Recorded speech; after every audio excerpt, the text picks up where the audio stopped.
Thank you, Cornel, and my name is Laurent Huber, and I'm an anti-tobacco addict. Well, first, thank you for inviting me to come and speak here. And I'll return that kindness by asking if I can steal your microphone so I can move a little bit. Thank you. Cornel asked me to come in today to speak because I understand there's quite a number of new people who are joining the tobacco control movement, and we have some young professionals who've joined the team that we're getting started in tobacco control. And this is the Ever Tobacco Conference intelligent test that I seem to fail every time. So I'm curious in the room. I know there's a few of you have seen and have known already for quite a time. But how many of you are in tobacco control for just a year? This is your first year in tobacco control.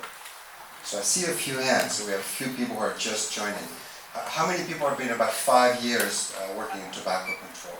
So we have a number of those. 10 years. So a few. 20 and more. So we're also in the room. So for me, tobacco control started with the negotiations of the FCTC in just September 2000, which is when I was hired, just before the FCTC negotiations were started. And for me, it was, wow, what an exciting opportunity. I mean, there's an opportunity to impact global health, an international treaty, first treaty ever negotiated under the Office of WHO. I thought, as someone who was interested in public health, quite interesting. If there's a picture at the day of the adoption of the FCTC in 2003, and this is INB 1 of the illicit trade protocol. But when I started at that, I thought, oh well, this is going to be, we're going to work for 3 years in the treaty, then I'll move on to something else. What's that? The addictive nature, as others have mentioned. And at the time, the statutes of tobacco control, in 2000, about 1/3 of the global population that was above 15 used tobacco products. And at the time, I'm a European citizen, I have a few EU passports, but I was in the United States when the treaty negotiations started, so I was flying into Geneva, and I was flying via Spain. So I fly via Madrid, and there's, in the airport in Madrid, there's Guardia Civil, so one of the policemen, and I think maybe they even had tricorns at the time. And you know what the policeman was doing in the airport? He was smoking under a no-smoking sign. And no one would even thought of saying anything. It was smoking was so normalized. It was like what everyone did. So we did have a very, very difficult situation at the time. And a lot of people thought at the time, well, we were not going to have much of an influence in tobacco control. The tobacco industry was going to really override the process, and we're going to influence it, and we're going to have not much influence. But that did not end up being the case. And we've had actually quite a number of successes in tobacco control that at least I've had the opportunity to experience since 2000. First, obviously, we have the WHO FCTC. And just like Christina said, it's the kind of things that we were told at the beginning, so it's impossible, you'll never get that, you'll never get a strong treaty. Even the idea of a treaty, I understand, for those, and I was not part of that, but those who pushed for that in the 90s, seemed like an impossibility. But we did end up having a treaty, and with fairly strong elements in it. So for example, smoke-free air. I bet you most of you, and most of those of you who are now new in tobacco control, you take that somehow for granted. INB 2 of the FCTC, the negotiations in Geneva, I remember arguing with the Irish delegation, because we were trying to promote the concept of smoke-free policies. And the Irish delegation said, no, this is impossible. You need to protect the rights of smokers to smoke. Even within civil society, we had formed the Framework Convention Alliance, which was a global alliance of NGOs that by consensus determined what needed to be in the FCTC.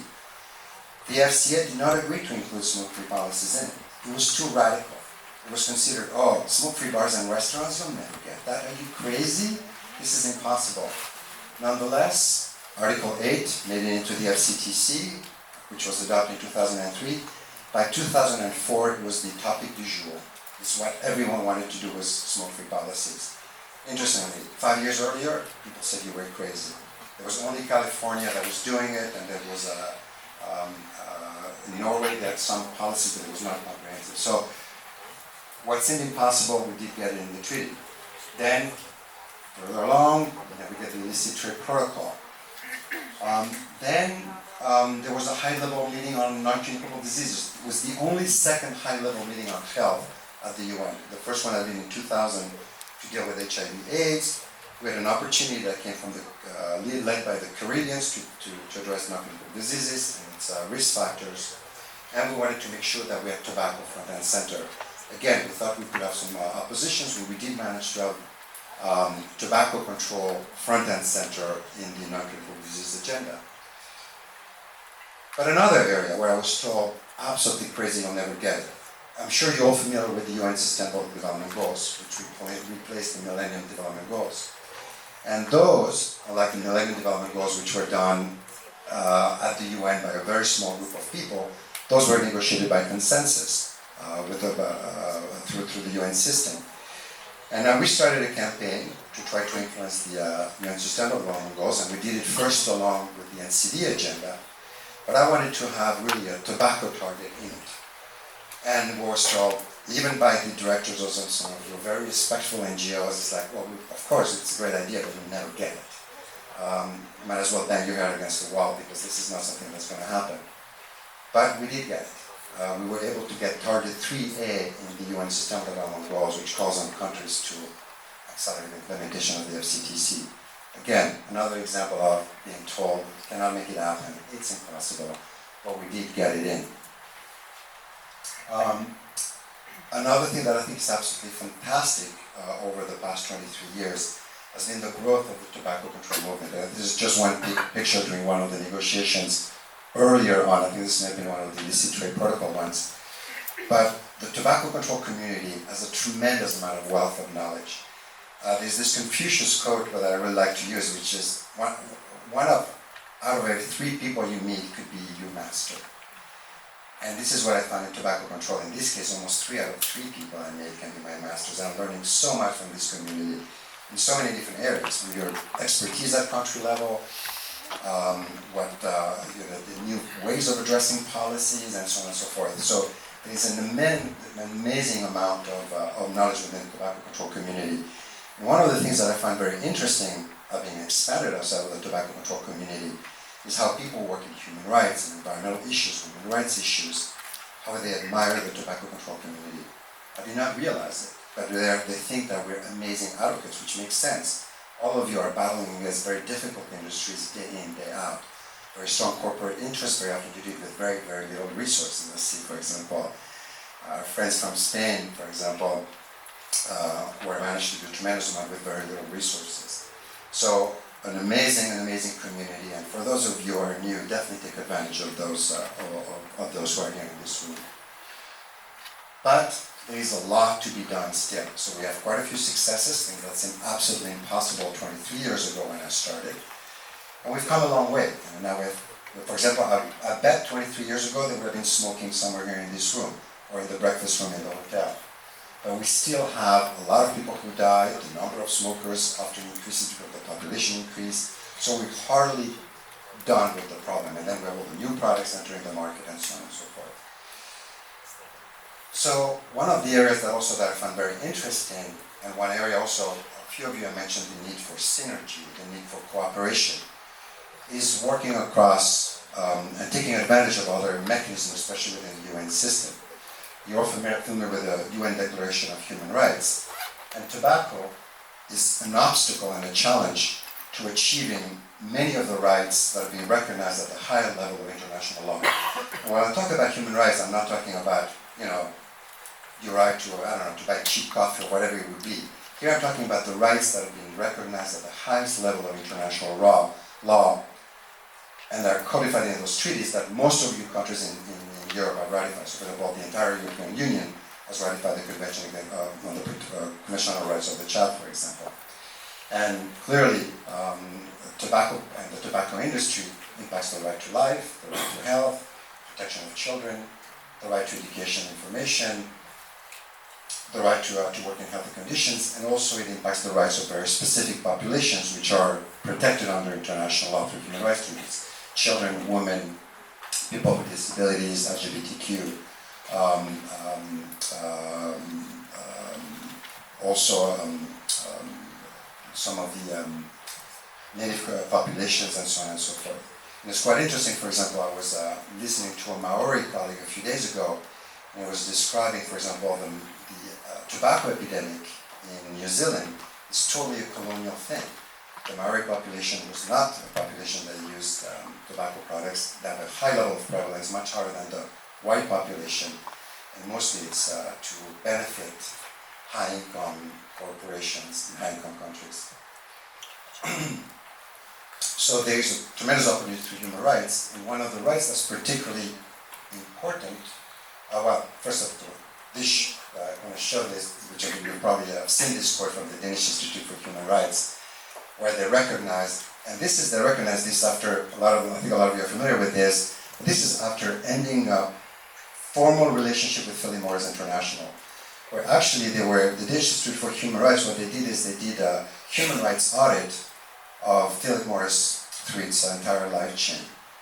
And basically this was the conclusion, that basically tobacco is harmful to human health, and basically their recommendation is that in order to align with the UN Guiding Principles on Business and Human Rights, would require stopping the production and marketing of tobacco products. So a very strong statement. But we have a tremendous opportunity to use human rights treaty bodies, which we can use for to advance our issues. And this is in the area of synergy, and I find actually that quite interesting. And by being present, we're also able to get more people to recognize the impact tobacco has on our various human rights. And we've done that work by working on all of those various treaties, the Convention on the Rights of the Child, CEDAW, which is the Convention on All Discrimination Against Women. And we also, so I work globally, I work all over the world. In the United States, a country that barely ratifies any human rights treaties, they did ratify the Convention Against Racial Discrimination, and we were able to use it simultaneously with a lawsuit, but also submitting reports to the treaty, denouncing the U.S. Continuing to sell menthol, which is highly used by the African American population. And this is important, the use of those reporting mechanisms, because we're very, very fortunate to have a treaty. However, the problem we have with the Framework Convention on Tobacco Control is its accountability mechanism is not the most robust. Those human rights treaties do allow us to engage in it, submit formal reports that are then taken into account by the committees that review the implementation of those human rights at country level. So that's a very, very powerful tool we can use in the area of tobacco control in order to advance our issues. And it's one that we do not use enough. So for example, in the United States has been helping us. We did it in Spain, but there's not a follow-up, but we're doing it in Switzerland and France, but it's something that I encourage you to do. And one of the rights that has been recently recognized at the highest level, the Human Rights Council in October 8th of 21, recognized the right to a healthy environment, and this was then ratified by the UN General Assembly in New York in July of last year. And as you know, and you will hear a lot about in this conference about the synergy, the link between tobacco and the environment. Tobacco products, cigarettes, product that kills half of its consumers when used as intended, also has huge environmental consequences.